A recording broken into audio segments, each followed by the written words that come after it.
d'une femme ainsi que des journées de réflexion vous seront proposées dans ce journal. Antenne A, le journal, Patricia Amouli. Tous les plaisirs est pour moi de vous informer en ces débuts de semaine. Mesdames, Messieurs, bonsoir. Ce journal reçoit pour vous Monsieur Francis Bimola, qui est président de la Fédération congolaise du judo. Monsieur Francis, bonsoir. Bonsoir, Patricia. Avec lui, nous allons parler des élections au sein de la FENACOJ. Je vous garde encore le temps pour moi d'annoncer cette information émanant de la Chambre haute du Parlement. Au Sénat, la ministre du Genre, Famille et Enfants, Geneviève Inagossi, a présenté lundi 31 mars le projet du nouveau code de la famille au Sénat. Il vise, entre autres, à mettre fin à l'incapacité juridique de la femme presque entretenue dans le code de la famille en République démocratique du Congo. Après débat, ce projet a été jugé recevable et envoyé en commission socio-culturelle pour examen approfondi. La suite avec Eric Izami et Blaise Nda. Inagossi Kasongo a été face aux sénateurs lundi 31 mars 2014 pour leur soumettre l'examen d'un projet de loi visant à modifier un monument d'idées, socle familial dans l'ex-Zaïre, à savoir le code de la famille. Des exemples tels que Jean doit aller jouer à la balle, Anne doit aller puiser de l'eau. Ça, c'est des inégalités, c'est une discrimination parce qu'il n'y a aucune nature qui établit que Jean a droit à jouer à la balle ou à regarder la télévision et que Anne doit puiser de l'eau, couper le bois, ainsi de suite. Ça, c'est une discrimination que vous et nous nous attelons à établir. Parce que si nous voulons accorder les mêmes chances à nos filles et à nos garçons, nous devons déjà commencer à supprimer certaines discriminations comme celle-là. L'article 14 de l'actuelle Constitution qui consacre la parité donne une ligne de conduite apparemment nouvelle, mais il faut dire que le projet qu'apporte la ministre du Genre, Famille et Enfants conserve 320 articles de l'ancien code. Il en supprime 35 et rajoute 7 autres qui traduisent les innovations. La famille est la cellule de base de la communauté. Pour les sénateurs, dans la plupart, la personnalité de base du peuple congolais doit être préservée. Et je pense que nous devrions continuer à avancer, à progresser dans le sens d'une plus grande égalité entre les hommes et les femmes. Lors du débat général, les sénateurs ont été nombreux à soutenir qu'il faut verrouiller certaines dispositions dans le futur code encore en examen au Parlement, cas de mentionner la définition de la famille, cellule composée d'un père homme, d'une mère femme et des enfants. À la primature, le Premier ministre Augustin Matata Ponyo a présidé comme tout le lundi la réunion de la Troïka stratégique. Le ministre de Mines, Martin Kabweloulou, en a été l'invité principal pour renseigner l'équipe économique restreinte du gouvernement sur l'évolution de cours des principaux minéraux exportés par la République démocratique du Congo. Jean-Louis Miasukama. Troïka stratégique ce lundi 31 mars 2014. Le ministre des Mines, Martin Kabweloulou, a fait le déplacement de la primature. Il a renseigné l'équipe de la Troïka sur l'évolution des cours de cuivre, actuellement à 6 666 $ la tonne. Tout porte à croire que ce prix ne va pas connaître de baisse. Bien au contraire. Il est à noter que le cours du cobalt est stable. La RDC peut compter sur une double diversification. D'abord, au niveau des minerais, en plus du cobalt et du cuivre, il faut compter sur la cassiterie, le coltan et l'or. Les minerais vont certainement contribuer à la stabilité des recettes d'exportation. Il y a ensuite une diversification au niveau provincial. Le Katanga n'est plus la seule province minière. Il faut compter sur le Sud Kivu et la province orientale. Dans les activités du Premier ministre à l'Est, plus précisément au Maniema, il a inspecté la voirie urbaine de Kindu. Il a également inauguré le grand marché de ce chef-lieu à la grande joie des mamans de cette ville.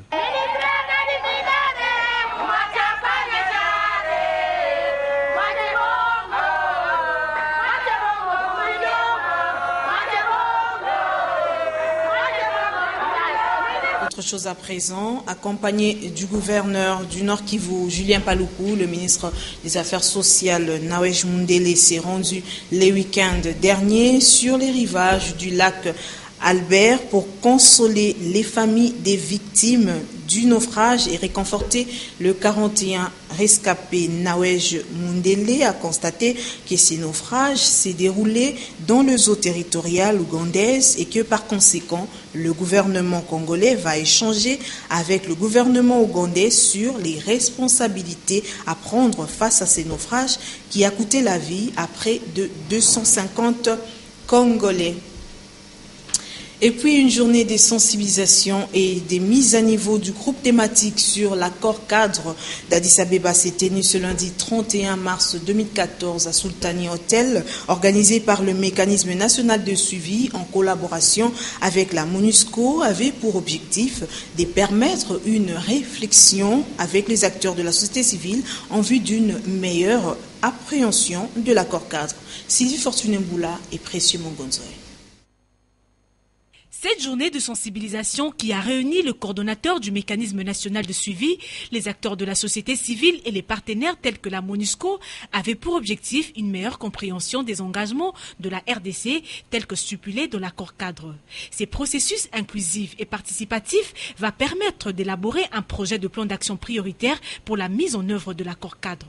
Nous avons donc pour tâche aujourd'hui que nous puissions tous parler le même langage, être tous au courant des enjeux et donc par conséquent du point de vue technique et l'ensemble des instruments dont nous avons besoin. C'est donc quelque chose d'extrêmement important qui est organisé par le gouvernement via le MNS et l'ensemble des partenaires au développement. Chaque jour suffit sa peine, que mieux vaut tard que jamais. L'essentiel, c'est que nous nous sommes mis au travail. Je ne vais pas revenir sur les difficultés qu'on a pu rencontrer. L'essentiel, une fois de plus, c'est d'avancer. Et je pense qu'à partir de cette activité, un coup d'accélérateur va être donné à l'ensemble de l'exécution de nos responsabilités.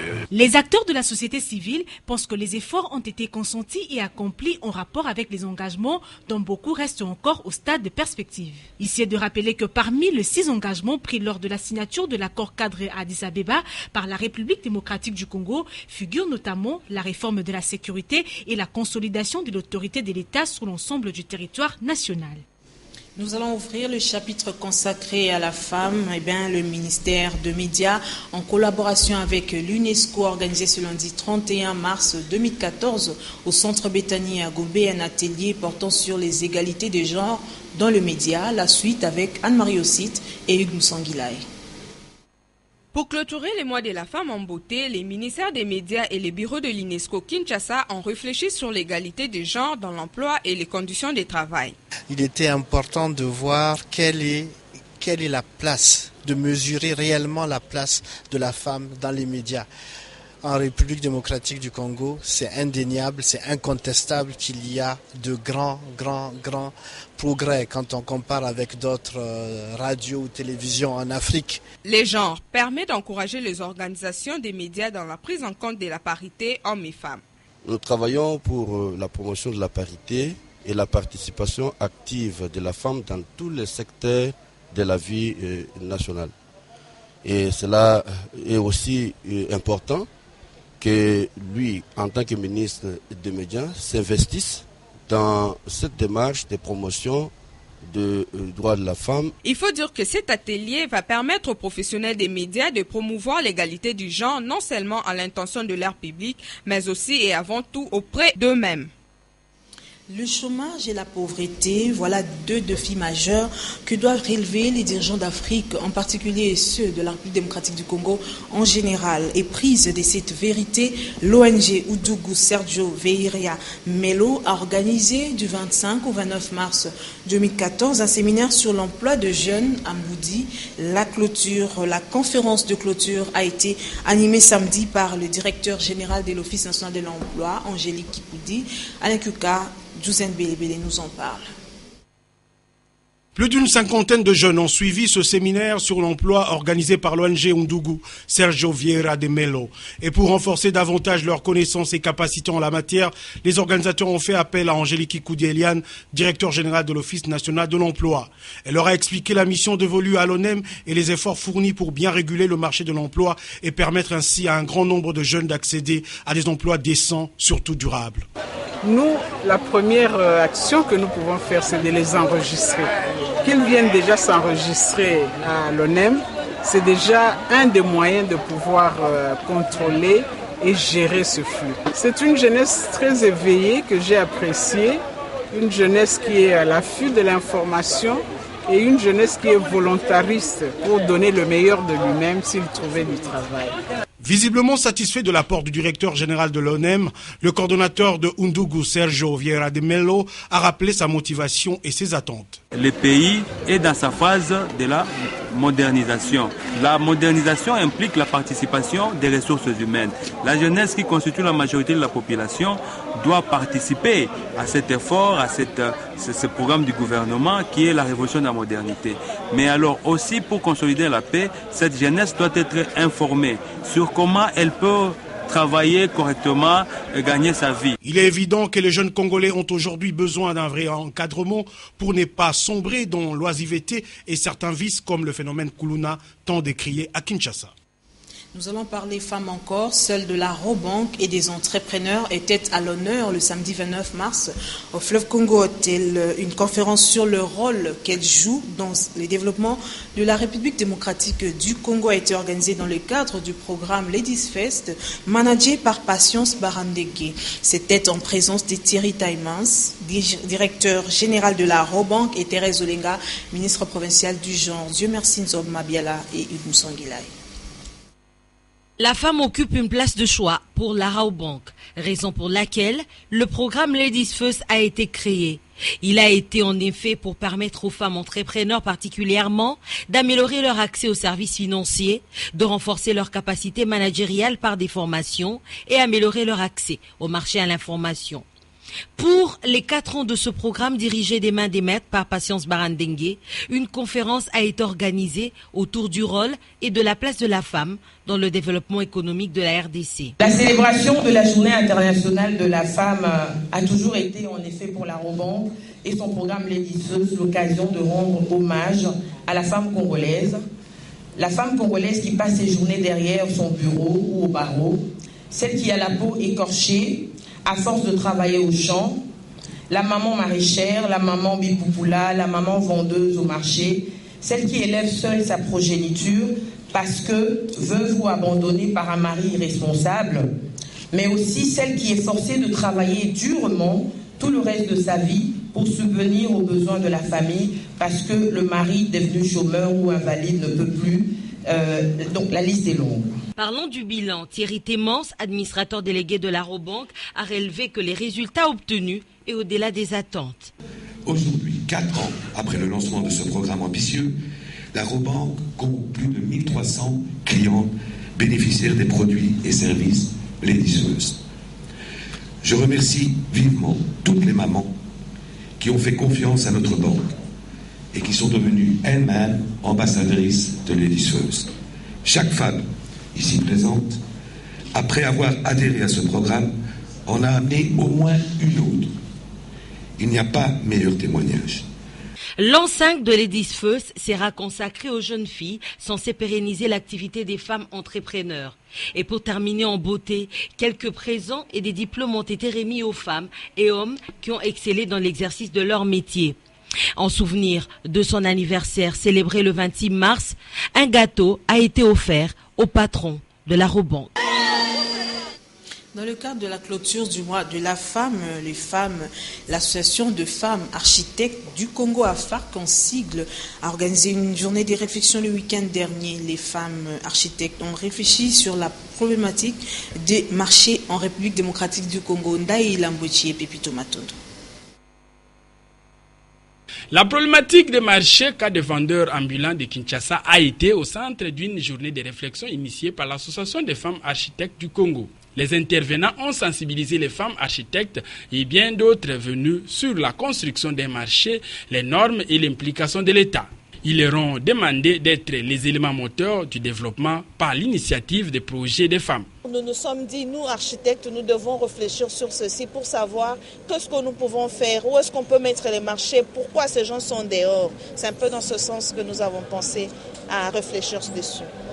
Les femmes architectes de la République démocratique du Congo, nous nous levons aujourd'hui pour combattre de cette problématique, car nous ne sommes pas seulement femmes, mais nous sommes architectes. enlevons nos pagnes, mettons-nous sur la route et travaillons pour le bien de notre pays. Pour rappel, cette structure s'est assignée les objectifs de promouvoir, vulgariser les métiers de la femme architecte, créer les liens de solidarité, d'échange et participer à tous les niveaux de l'art de bâtir, de la conception à la réalisation. Le maman catholique du doyenné Saint-Marc ont bénéficié le week-end dernier des enseignements sur le processus d'adoption d'une cuisson propre grâce à l'utilisation de fourneaux. Foyer amélioré proposé par l'organisation néerlandaise de développement SNV et Umoja. La rencontre a eu lieu dans la salle paroissiale de l'église Saint-Hubert de Kingasani. Nadia Koulinfouka et Damien Maungu. Reportage. Garante de sa famille et de la survie de la maison, les femmes catholiques du doyenné Saint-Marc ont bénéficié ce samedi des enseignements sur l'amélioration de la vie en adoptant une cuisson propre tout en utilisant les fourneaux foyer améliorés. Un projet de l'organisation néerlandaise de développement qui milite pour la lutte contre la déforestation. Mois de mars oblige, voilà pourquoi la CNV a voulu clôturer le mois en apportant aux mamans une valeur ajoutée dans la pratique de l'exercice quotidien qui est la cuisine. C'est le foyer qui va permettre à la femme de garantir sa santé et puis de dépenser moins. Parce que nous avons senti que les problèmes des courants au Congo posent problème. Une manière de faire tout de suite adoptée par les bénéficiaires. Nous sommes à l'heure où le changement climatique pose un sérieux problème. Il serait mieux que tout le monde pense déjà à éviter les catastrophes qui peuvent engendrer la mauvaise utilisation de la nature. La CNV l'a compris et a proposé mieux.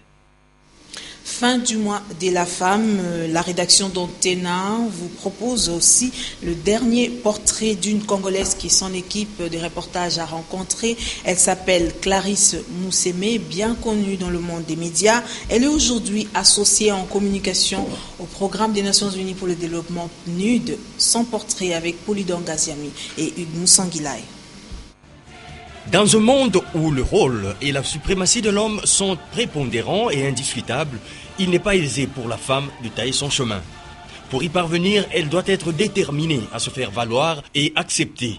Associée en communication au programme des Nations Unies pour le développement PNUD, Clarisse Moussemé a choisi la détermination et le travail comme stratégie de combat pour la promotion de la femme. De nature, je suis une battante. Je sais toujours que quand je veux quelque chose, je peux toujours me faire valoir, je peux toujours faire valoir mes droits. Il n'y a pas un cerveau au féminin. Moi, je pense qu'on a toutes les capacités et c'est ce que je dis souvent aux femmes et aux jeunes filles, qu'il faut savoir se battre, il faut savoir se confirmer par le travail. C'est le travail qui a franchi. Son avantage, c'est qu'elle travaille dans une structure qui accorde une place importante au genre, avec tout ce qu'elle implique sur le plan tant social que professionnel. Au niveau du PNUD, c'est aussi un défi qu'à l'intérieur, on puisse tendre vers la parité entre les hommes et les femmes. Nous n'avons pas encore atteint la parité, mais nous tendons vers cela. Il y a des mesures importantes qui sont mises en place. Et nous avons une stratégie à l'interne ici, une stratégie de gestion des ressources humaines axée sur les gens. Toujours disposée à rendre service, ouverte, attentionnée, humble, très sociable et prise d'amour du prochain, Clarisse Moussemé estime que l'homme n'est pas un adversaire, mais plutôt un collaborateur et un partenaire avec lequel il faut compter pour faire triompher la parité homme-femme. L'homme, c'est un partenaire de tous les jours. Moi, je crois que quand une femme est capable, elle le montre, elle a facilement l'appui de l'homme. Parce que l'homme n'est pas notre ennemi. L'homme est là pour nous appuyer, l'homme est là pour nous aider. Mariée et mère d'un enfant, Clarisse Moussemé est une femme croyante, animée d'optimisme. Son chemin, elle le taille sur le roc. Aussi, depuis son passage à la radio-télévision nationale comme journaliste, reporter et présentatrice, jusqu'à son arrivée au PNUD, elle s'est comportée en femme battante, apte, consciente de son apport dans la marche de la société et soucieuse d'exécuter convenablement sa tâche. Nous allons parler sport dans ce journal, réuni en assemblée générale extraordinaire et élective au siège du comité olympique congolais samedi 29 mars. Les délégués des ligues provinciales de judo ont porté M. Abido Léopold à la tête de cette institution sportive. Reportage Papi Katassi. En présence de tous les délégués des provinces, la Fédération nationale congolaise de judo sera désormais dirigée par Léopold Abibo, ceinture noire 5e dan. Le verdict a été rendu le samedi dernier au sein du comité olympique congolais, à l'issue de l'Assemblée générale extraordinaire élective. Le nouveau président sera secondé de Bobo Mbongo, Dominique Makobo, Mouchindimbu Chaleur, Bakomba Tozo et Apoto Kiala, respectivement en qualité de premier, deuxième, troisième, quatrième et cinquième vice-président. Kiloso Komissi François est élu au secrétaire général. Il sera suivi de Kanga Izé. La trésorerie revient à Lente Kadiamona. Maître Pichu Loboko hérite de la trésorerie adjoint. Comme membre, on retrouve Mputu Chimanga Miloko Mpindi et Matouawana Apollin.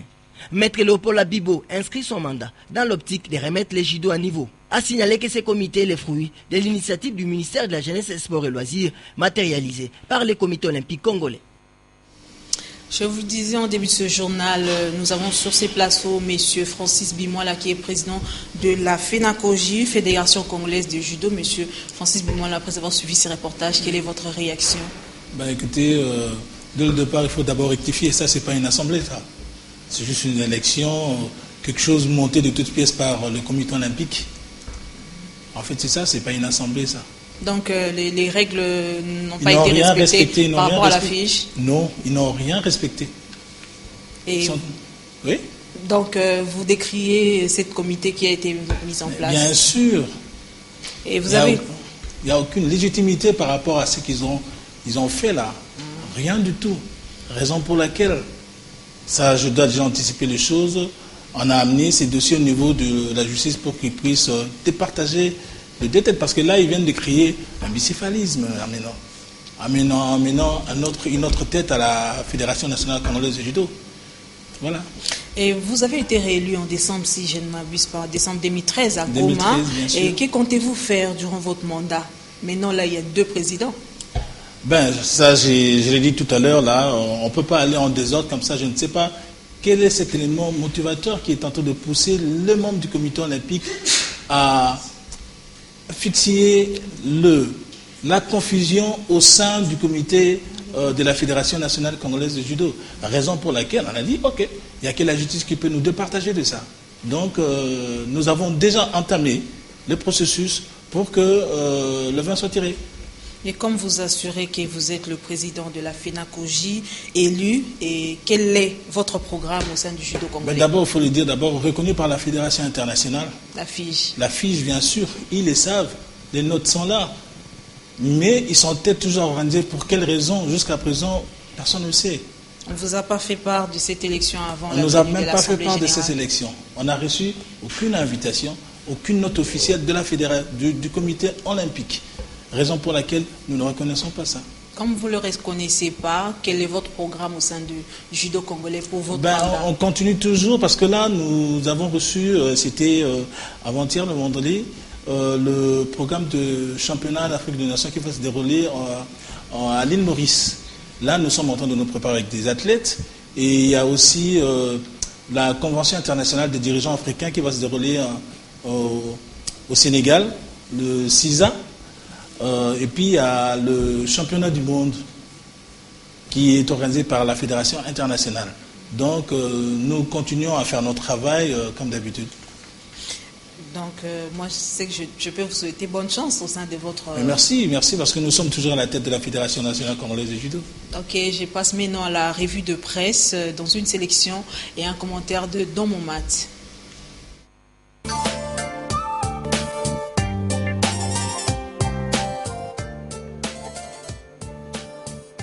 Très heureux de vous retrouver en ce début de semaine pour ensemble parcourir les journaux parus ce lundi à Kinshasa. À sa une, le phare titre Malou Malou Okunji face à face à huis clos. Le quotidien qui aussi entre exclamation et interrogation se demande si le processus électoral serait devenu un secret d'État. La plénière de l'Assemblée nationale ayant avalisé les textes du député national Emery Okunji portant interpellation de l'abbé Malou Malou au sujet de l'audit du fichier électoral, c'est en principe ce lundi 31 mars que les 2 protagonistes devraient s'affronter au Palais du Peuple. Mais pour cette séance hautement sensible et cruciale pour la transparence des résultats, le bureau de la Chambre basse du Parlement a décrété le huis clos. Forum des As s'intéresse quant à lui au soutien du processus électoral en République démocratique du Congo. Le tabloïd estime que les partenaires extérieurs sont prêts à soutenir ces processus à condition que la RDC respecte les échéances de 2016 et élabore un calendrier clair du processus électoral. Le guide revient sur la prorogation du mandat de la MONUSCO. C'est la résolution 2147 adoptée le vendredi 28 mars dernier par le Conseil de sécurité de l'ONU qui renouvelle ses mandats qui s'étendent désormais jusqu'au 31 mars 2015. L'une des grandes motivations qui sous-tendent cette décision du Conseil de sécurité, renchérit le Dépêche de Brazzaville, tient aux dividendes engagés par la MONUSCO dans son implication pour la cause de la paix à l'est de la RDC avec à la clé la débâcle du M23. Dans un autre registre, la prospérité mentionne à sa une entreprise publique en insécurité. Gouvernement, Louise Munga tire la sonnette d'alerte. La consoeur renseigne que le gouvernement a organisé 2 jours durant, soit du vendredi 28 au samedi 29 mars, un atelier sur la protection des biens et droits des personnes morales, de droit public et des entreprises publiques afin d'aboutir à la formulation des résolutions claires proposant principalement des projets de textes de loi déterminant les biens et droits de l'État ainsi que les entreprises publiques insaisissables. Terminons cette revue de presse avec la référence plus qui souligne Matata est décidé à enterrer le 207. Le samedi 29 mars, en effet, 90 des 250 bus dits Esprit de Vie commandés par le gouvernement sont arrivés à Kinshasa. Ceci dans le but de civiliser de plus en plus les transports longtemps dominés par les bus des marques Mercedes taxés d'Esprit des morts. C'est la fin de cette revue de presse. Merci de l'avoir suivi. Monsieur Francis Bimoala, dites-nous un dernier message ou des éclaircissements sur ce qui se passe au sein de votre fédération. Je pense qu'au sein de notre fédération, tout est calme, tout est bien. Mais on nous amène un désordre à partir de l'extérieur. Parce que nous sommes revenus de Goma. Là où nous sommes partis faire le championnat national. Et puis il y avait le tournoi avec nos amis rwandais, burundais qu'on avait invités. Et ils ne sont pas partis à Goma, main vide, avec l'autorisation. On a plus 2 ministres. Et à notre tour, on sera surpris d'apprendre qu'il y avait une autre élection qui devait être organisée par le comité olympique. Pour quelle raison? On ne s'est pas réuni avec le comité olympique, on ne s'est jamais vu avec eux. Et comment est-ce qu'ils pouvaient organiser une élection? Sur quelle base juridique? Parce que la base juridique, c'est le statut. Et que dit le statut? Une assemblée élective est convoquée par le président de la fédération. C'est moi qui devais convoquer des élections. Ils nous ont surpris en organisant une élection sans légitimité, rien du tout, précipitamment, pour créer vraiment un désordre au milieu du mouvement de la Fédération nationale congolaise de judo. C'est ce que nous déplorons. En fait, c'est ça le problème. Et nous regrettons énormément le comportement affiché par le secrétaire général, M. Okito, et les comités olympiques. Mais, comme je vous ai dit, la Fédération internationale avait intervenu et il leur avait écrit, leur faire voir qu'ils reconnaissaient nos élections de Goma. Les notes sont là. Donc, on est calme, on est peinard, on continue à faire notre travail. Bon, en fait, en bref, la petite histoire de cet désordre créé par la Fédération, par le comité olympique. En fait, c'est ça. Merci, M. Francis, pour ces éclaircissements. Et pour clôturer ce journal dédié à la femme, en ce dernier lundi du mois de la femme, nous vous proposons cette mélodie de Tchalamwana.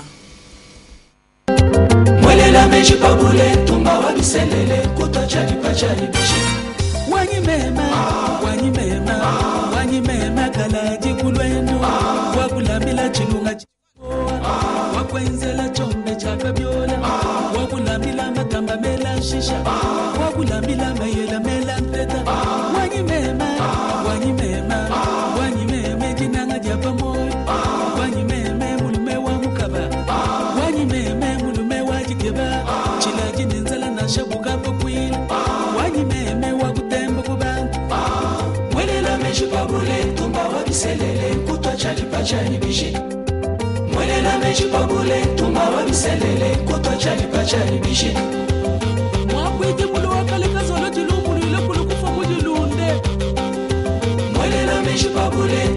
Selele kutwa chali pachani bishi mwelela meshi pabule tumba wa biselele kutwa chali pachani bishi Dwaye chongwa matumba Dwaye kapike chongwa matumba Kuto kwanda muna chongwa matumba Kubeleja maja chongwa matumba Bajamanda Muna, Chongwa Matumba, Kwaye, Chongwa Matumba, Kwaye Kabige, Chongwa Matumba, Kutokwanda Muna, Chongwa Matumba, Kubeleja Maja, Chongwa Matumba, Bajamanda Muna, Chongwa Matumba.